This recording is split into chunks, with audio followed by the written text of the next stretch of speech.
स्वामी विवेकानंद नाम तो सुना होगा। ऑब्वियसली शायद ही कोई ऐसा इंसान होगा जो स्वामी विवेकानंद को न जानता हो। एक ऐसा इंसान जिन्हें सुभाष चंद्र बोस, निकोला टेस्ला और doctor APJ Abdul Kalam sir जैसे बड़े बड़े लोग अपना आइडल मानता हो। एक ऐसा इंसान जिन्हें पूरे देश के युवा अपना आइडल मानता हो।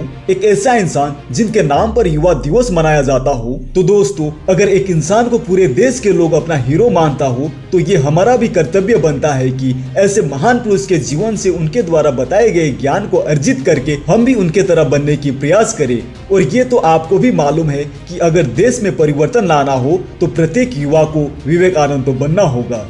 दोस्तों, स्वामी विवेकानंद जी के बायोग्राफी तो आप लोगों ने भी पढ़ा होगा, लेकिन उन्होंने ऐसा क्या अलग किया जिसके कारण एक ऑर्डिनरी पर्सन एक्स्ट्रा ऑर्डिनरी बन गया। वैसे तो स्वामी जी के जीवन से जितना कुछ भी सीखेंगे वो कम ही है, लेकिन आज मैं स्वामी विवेकानंद जी के जीवन के कुछ ऐसे हिडन फैक्ट्स को आपके सामने रखने जा रहा हूँ जिन्हें आप अपने लाइफ में इम्प्लीमेंट करके कुछ भी अचीव कर सकते हो। जी हाँ दोस्तों, आज मैं बताने वाला हूँ मेटाफिजिकल एनर्जी के बारे में, जिसके जरिए आप इस यूनिवर्स से जो चाहे वो प्राप्त कर सकते हो, जो चाहे वो मांग सकते हो। आपकी पात्र छोटी पड़ जाएगी लेकिन देने वाला का क्षमता कभी छीन नहीं होगा। अगर आप इस मेटाफिजिकल एनर्जी को यूटिलाइज करने की प्रोसेस को समझ जाओगे तो आपके लिए इस दुनिया में कुछ भी असंभव नहीं रहेगा। और यही मेटाफिजिकल एनर्जी को यूटिलाइज करके एक साधारण इंसान नरेंद्र नाथ स्वामी विवेकानंद बन गया। दोस्तों, इस दुनिया में हर एक एक्टिविटीज को प्रेडिक्ट कर सकते हैं जो न्यूटन के प्रेडिक्टेबल लॉ के अंतर्गत आता है।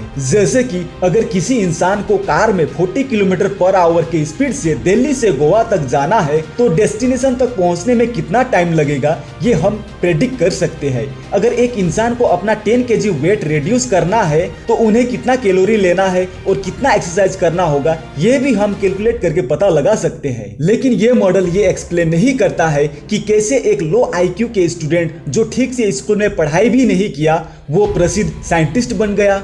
ऐसा इंसान जो कॉलेज ड्रॉप आउट था और जिन्हें बिजनेस का भी मालूम नहीं था, उसने 8-10 महीना में ही ऐसा कंपनी खड़ा कर दिया जिसके अंदर हजारों एम्प्लॉय काम करते हैं। कैंसर से ग्रसित ऐसा पेशेंट जिन्हें डॉक्टर ने भी कह दिया कि तुम्हारी मृत्यु 6 महीना बाद होगी ही, उसने अपना बीमारी को ठीक कर लिया। दोस्तों, दुनिया में ऐसे कई सारे आश्चर्यचकित कर देने वाली घटनाएं हैं जिसे समझने के लिए आपको क्वांटम फिजिक्स के मॉडल को समझना होगा। तो आओ चलते हैं क्वांटम फील्ड की दुनिया में।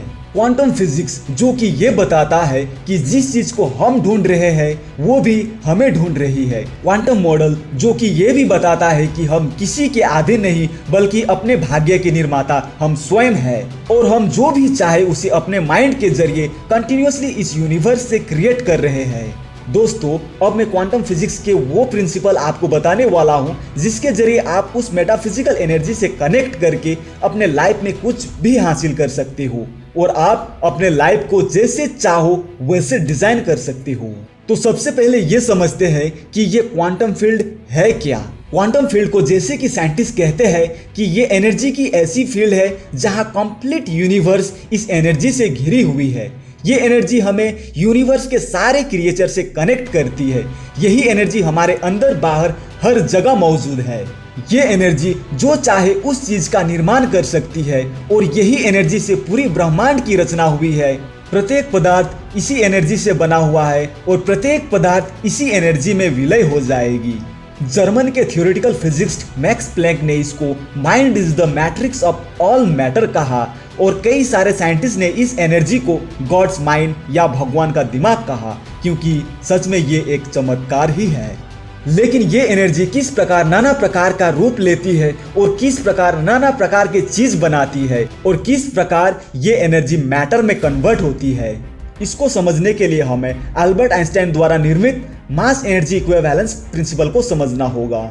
ये प्रिंसिपल कहता है कि लिविंग थिंग्स हो या नॉन लिविंग थिंग्स, चाहे ह्यूमन बींग्स हो या एनिमल्स, पेड़ पौधा हो या व्हीकल्स, करेंसी हो या गोल्ड सिल्वर एल्यूमिनियम, चाहे कोई भी मैटर, प्रत्येक चीजें एटम से ही बना है और ये एटम इलेक्ट्रॉन, प्रोटॉन, न्यूट्रॉन और सब एटॉमिक पार्टिकल से बना है। और जब ये पार्टिकल्स को डीप में एनालाइज करके देखा गया तो यह मिला कि ये पार्टिकल्स एक्चुअल में उसी एनर्जी का समूह है जिसके जरिए पूरी ब्रह्मांड की रचना हुई है। मेरा कहने का तात्पर्य यह है कि ये एनर्जी के लिए ये फर्क नहीं पड़ता कि आप इस एनर्जी से करेंसी बनाना चाहते चाहते हो या सॉफ्टवेयर, इस एनर्जी में इतना पोटेंशियल है कि ये एनर्जी किसी भी चीज का निर्माण कर सकती है।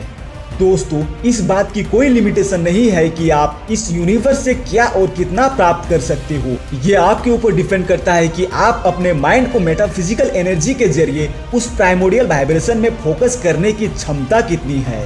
दोस्तों, हमें लाइफ में जो भी चाहिए, चाहे वो पैसा है, चाहे वो जॉब है, चाहे वो रिलेशनशिप है, चाहे वो अच्छा हेल्थ है, चाहे वो कुछ भी है, ये सब मैटर है, ये सब पदार्थ है। और ये सब चीज को प्राप्त करने के लिए हमें ये सीखना होगा कि किस प्रकार इस एनर्जी के नियंत्रण को अपने कंट्रोल में करके इसे मैटर में कन्वर्ट करें।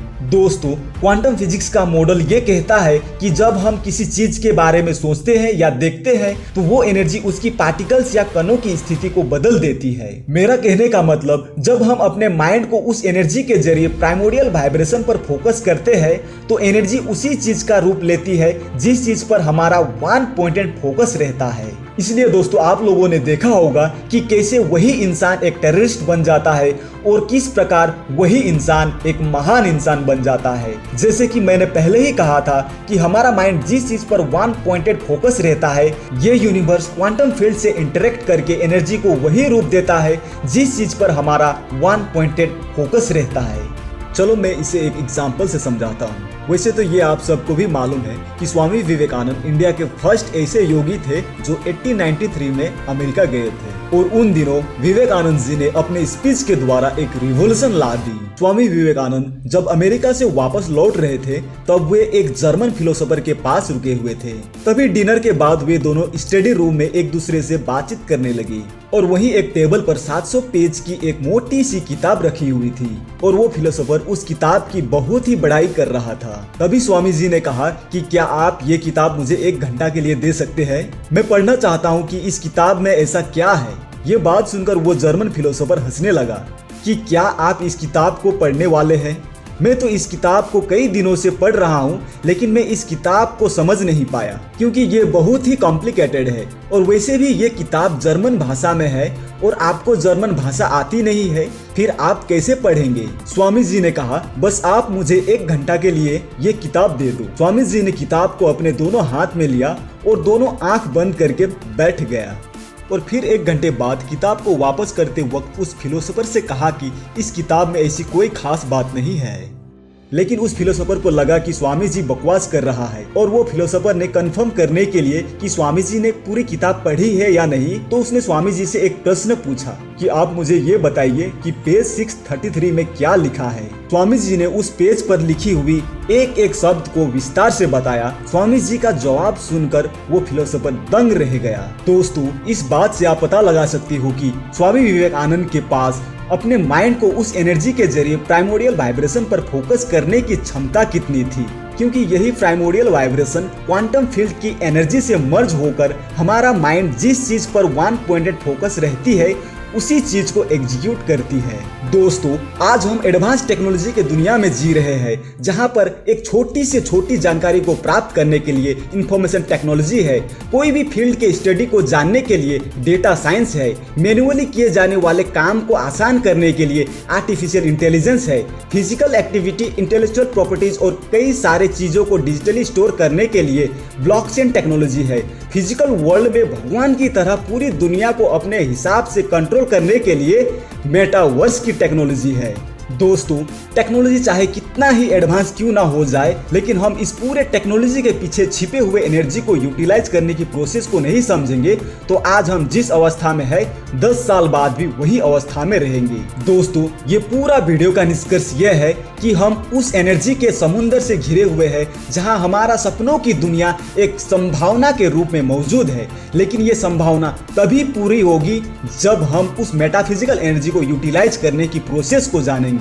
दोस्तों, चाहे स्वामी विवेकानंद हो या भगवान गौतम बुद्ध, चाहे प्रभु श्री राम हो या भगवान श्री कृष्ण, चाहे अर्जुन हो या पवन पुत्र हनुमान, इन्होंने भी उस एनर्जी को यूटिलाइज करने की प्रोसेस को समझा और पूरी दुनिया को वर देने वाले बन गए। अगर अभी तक ऐसे ही पड़े हो तो अंत में इतना ही कहूंगा, arise, awake and stop not till the goal is reached. That's all for today, guys. This is Shivam from Power of Info, signing off for the day. Take care. Bye bye.